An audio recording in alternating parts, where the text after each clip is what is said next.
Under Scenario 4, the proposed constitutional amendment seeks to strengthen the independence of Parliament in Malaysia. Introduced in 2025 by our Prime Minister, Datuk Seri Anwar Ibrahim, the amendment aims to reinforce the principle of separation of powers by ensuring that Parliament operates independently from the executive. At the heart of this reform is the revival of the Parliamentary Services Act (PSA), which was originally enacted in 1963. To grant Parliament full control over its administration, staffing, and financial. The revival of the PSA will restore Parliament's authority to manage its own affairs without executive interference, similar to the administrative independence enjoyed by the judiciary. Additionally, to oversee Parliament's internal management, the amendment established a Parliamentary Service Commission, which is PSC, comprising senior members from both the Senate and the House of Representatives. Hello everyone, we are from Book 4, so we're going to discuss about the Constitution Amendment Bill. Article 44 of the Federal Constitution vested the legislative authority in Parliament, while Article 39 assigns the executive authority to Yang di-Pertuan Agong, exercisable by Cabinet led by Prime Minister. But the Constitution Amendment Act 1992 abolished the Parliament Service Act 1963, transferred the administration, maintenance, staffing and financing matters of Parliament into portfolio under Minister in Prime Minister Department, placing our legislature under direct executive control. The clerk to Senate and clerk to House of Representatives was converted from parliamentary service officers into a general public servant, while Article 132 Clause 1 of Federal Constitution defines public servants means that they hold the office at Yang di-Pertuan Agong pleasures, which can type into cabinet advice under Article 40.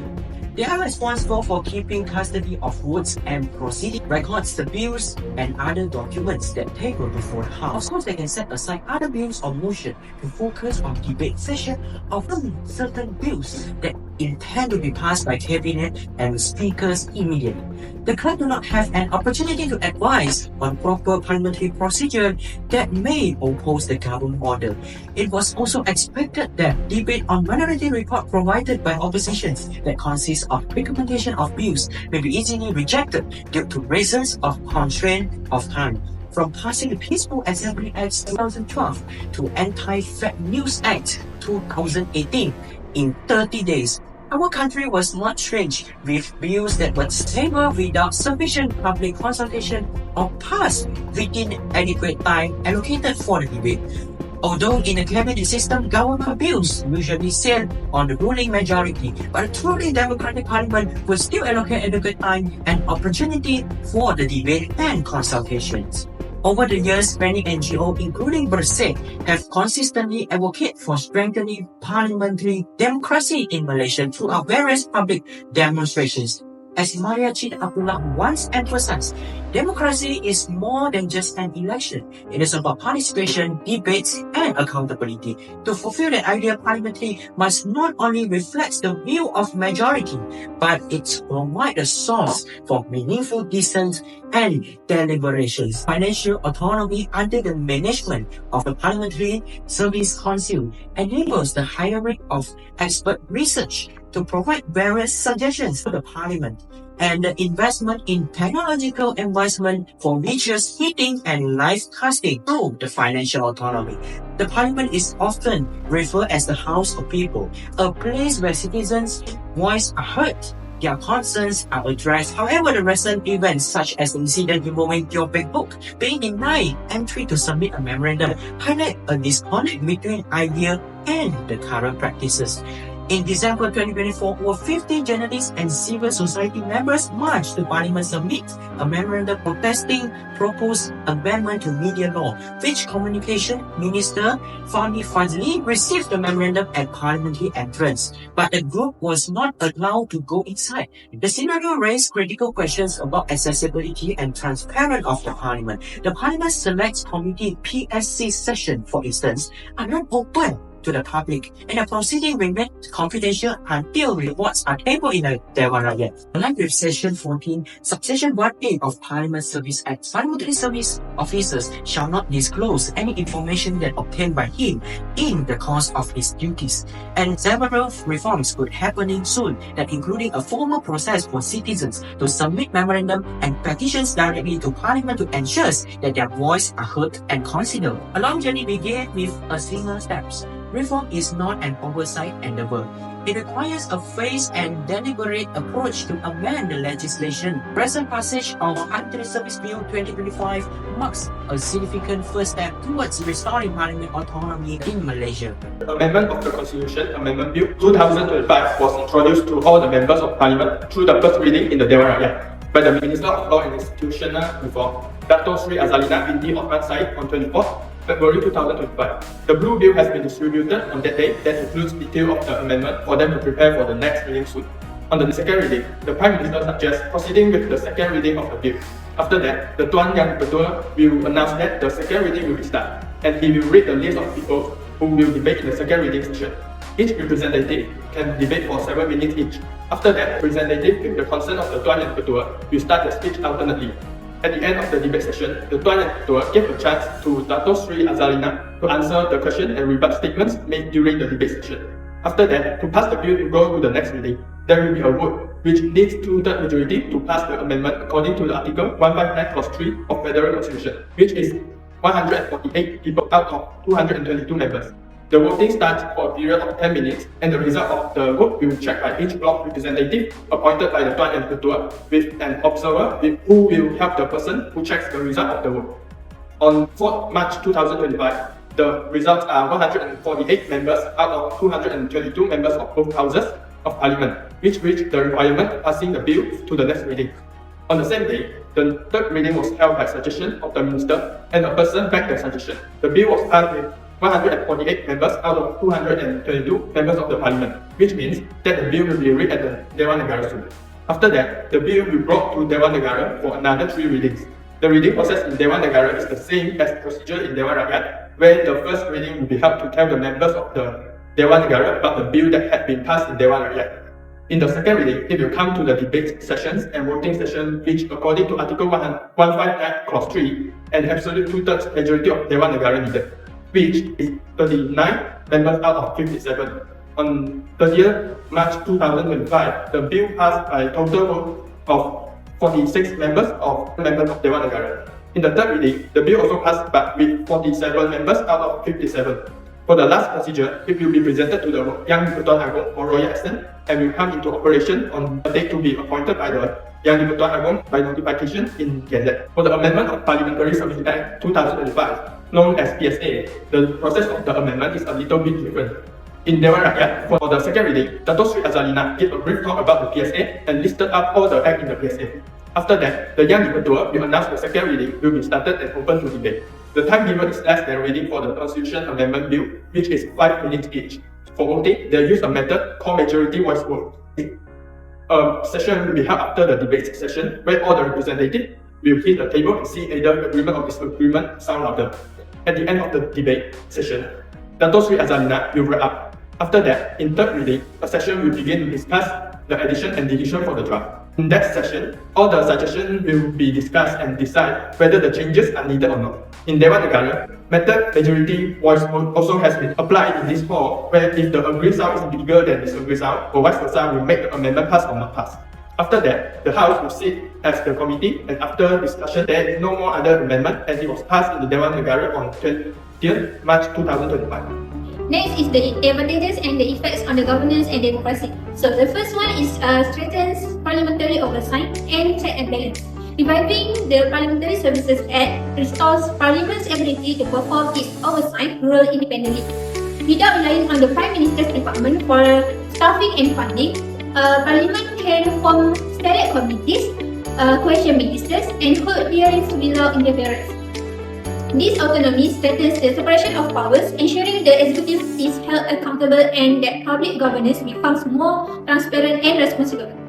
Second is builds an inclusive and professional legislative institution. With the PSA in place, Parliament will provide equal access to administrative, support for all MPs regardless of political party. A dedicated, non-partisan staff under Parliament's control encourages balanced debates and informed decision making. This professional and inclusive environment improves the quality of laws and aligns Malaysia with the legislative standard and mature democracies like the UK and Australia. So the last one is aligns democracy with global democratic goals SDG 16. The Bible of PSA reflects Malaysia's commitment to Sustainable Development Goal 16, peace, justice, and strong institutions, which promotes effective and inclusive institutions.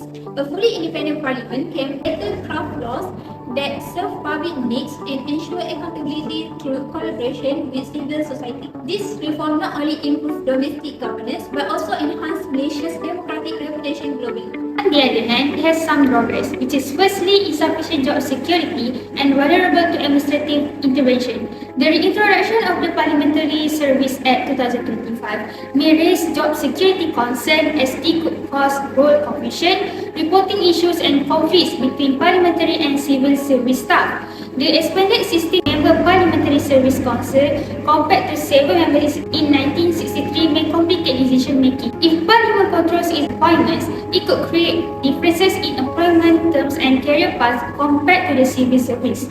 Before 1992, senior officers like the SUDR and SUDN had job security similar to judges.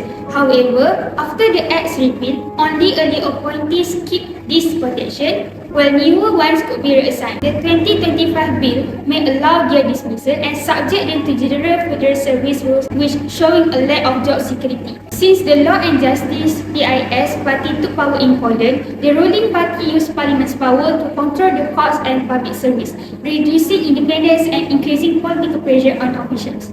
The second one is opposition party may use independence to promote populist issues. Strengthening parliamentary independence reduces government interference, which is allowing opposition party to advocate for their goals and propose legislation that reflects public sentiment. However, increased autonomy could lead to objectives that may not align with constructive policy making. Section 15 of the PSA 2025 provides opposition members with legal protection and protects them from being prosecuted while performing official duties, including those of the Parliamentary Service Council and its committees. Increasing parliamentary independence in Malaysia without adequate protection could lead to issues. Opposition party may focus on sensational issues, causing tension and slowing legislative processes, which could lead to public dissatisfaction, leading people to lose faith in the system. For instance, the AFD, a far-right party in Germany, mostly use parliament to spark controversy and ignore customary rules while presenting itself as a victim on social media. It avoids actual legislative effort, violates democratic norms and puts major parties in a tough position. Last but not least, financial independence is questionable. While the PSA intends to provide Parliament financial autonomy, in fact, this independence might be limited. Parliament's budget would still need to be approved by the executive branch, which could undermine its ability to function independently. The PSA 2025 regulates salaries and funding for the parliamentary service. The advisory committee proposed positions and pay, but all must be approved by the YDPA. Section 13 allows the council to set salary with royal consent, while Section 12 requires the government to ensure sufficient yearly funding. This shows Parliament's aim for financial autonomy will still rely on significant government support. Even with legal budget powers, Parliament's financial independence can be limited if the government restricts overall spending. This reveals weakness as parliamentary budgets may still be subject to broader government fiscal policy. One of the examples of the Parliamentary Service Act in 2000, which is in New Zealand.